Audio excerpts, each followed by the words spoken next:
আল্লাহ তাআলা বলে, বান্দা যদি আস্তে কথা বলো তাও আমি জানি, যদি জোরে কথা বলো তাও আমি জানি, হৃদয়ে যা লালন করো তাও আমি জানি। প্রত্যেকটা নারী দেখলে, ছবি দেখলে, মোবাইলের অশ্লীল দৃশ্য দেখলে অন্তরের মধ্যে যা অনুভূত হয়, যা মন চায়, ওই নারীকে দেখে, ওই অশ্লীল ছবি দেখে খোদার কসম আল্লাহ বলে, বান্দা আমি জানি, আমি তার প্রতি ইঞ্চির, প্রতি সেকেন্ডের হিসাব নেব, তার জন্য আযাব নেব। ইন্নাস সামআ ওয়াল বাসারা ওয়াল ফুআদা কুল্লু উলাইকা কানা আনহু মাসউলা। আল্লাহ তাআলা কোরআনুল কারীমের মধ্যে বলছেন, তিনটি অঙ্গের ব্যাপারে আমি আল্লাহ তাআলা আলাদা জিজ্ঞেস করব, বিশেষ তিনটি অঙ্গ। এক নাম্বার হচ্ছে কান, দুই নাম্বার হচ্ছে চোখ, তিন নাম্বার হচ্ছে অন্তর। এই তিন অঙ্গে যাবতীয় কাজ, এই পৃথিবীতে যে ভালো কাজ করে তার ভালো কাজ করার জন্য প্রধান অঙ্গ এই তিনটা।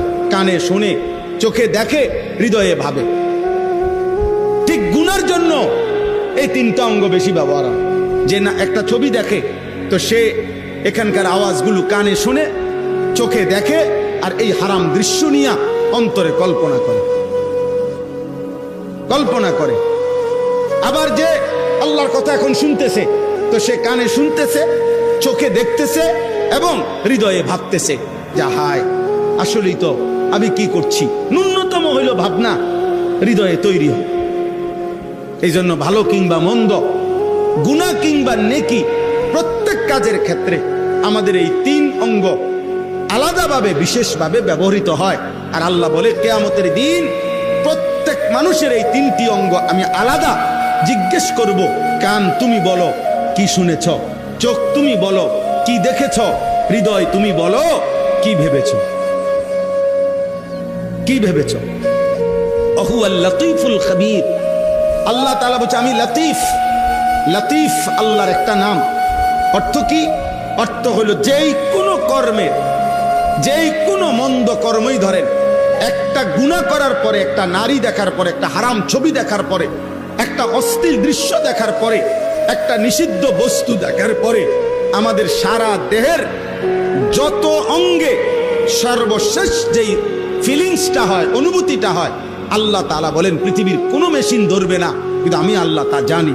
তোমার চামড়ার মধ্যে কি অনুভূতি হয়েছে, চামড়ার ভিতরে গোশতে কি হয়েছে অনুভূতি, গোশতের ভিতরে হাড্ডির মধ্যে কি অনুভূতি হয়েছে, হাড্ডির ভিতরের অস্থি মজ্জা রগ রেশার ভিতরে এই গুনার কারণে, নারীর কারণে, ছবির কারণে যা অনুভূতি হয়েছে আমি আল্লাহ তাও আলাদা আলাদা করে জানি। আলাদা আলাদা করে হিসাব তোমার সামনে কিয়ামতে আমি পেশ করব। আমি তোমারে দেখাই দেব বান্দা। ভাত খাওয়াই দেখে মনে করো বিরাট কিছু না, খানা আমি কুত্তারেও খাওয়াই। ঘুম পাড়াই দেখে মনে করো না আমি বিরাট কিছু দিয়ে রাখছি না, ঘুম আমি কুত্তার চোখেও দেই। পেশাব পায়খানা করো দেখে মনে করো দুনিয়া ভোগ করছো, না না, দুনিয়া তো আমি জানোয়ারকেও ভোগ করতে দিই। দুনিয়া কাউকে ভোগ করতে দিলে তো কিছু না, তেমন কিছু না। আল্লাহ তাআলা এই জমিন আমাদেরকে আমাদের জন্য দিয়েছেন, তিনি দিয়েছেন, আল্লাহ তাআলাই দিয়েছেন। পুরা কায়নাতের যেদিকে তাকাও আল্লাহ বলছে, বান্দা দেখো, তুমি আমার সৃষ্টির চারদিকে দেখো, দেখো কোনোটা ভিন্ন কারো আছে কিনা। আবার এটাও দেখো কোনোটার মধ্যে কোনো অসঙ্গতি, কোনো ফাটল, কোনো ত্রুটি, কোনো খুঁত দেখো কিনা। ফারজি'ল বাসার হাল তারা মিন ফুতুর। তুমি দেখো না বান্দা, আমি আল্লাহর একটা কুদরতের মধ্যে, সাত আসমান ও জমিনের কোনো কিছুর মধ্যে তুমি কোনো অসামঞ্জস্য দেখবেন। সব পরিকল্পিত, সব কিছু হিসাব। কথার কথা এমনে এমনে না, না এমনে এমনে কিছু। ওমা কুন্না আনিল খালকি গাফিলিন।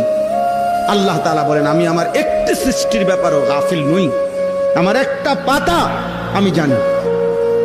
আলা ইয়ালামু মান খালাক। আল্লাহ বলে, বান্দা যিনি সৃষ্টি করেছেন, তুমি ভাবো তো তিনি তার সৃষ্টি সম্পর্কে জানবেন না? তার সৃষ্টি কখন, কোথায়, কি আছে, কি করছে আল্লাহ জানবে না? কি বলেন? তাহলে আল্লাহ তাআলার সৃষ্টি, আল্লাহর নিজামের মধ্যে কোনো এলোমেলো নাই। ওয়ালান তাজিদা লিসুন্নাতিল্লাহি তাবদীলা।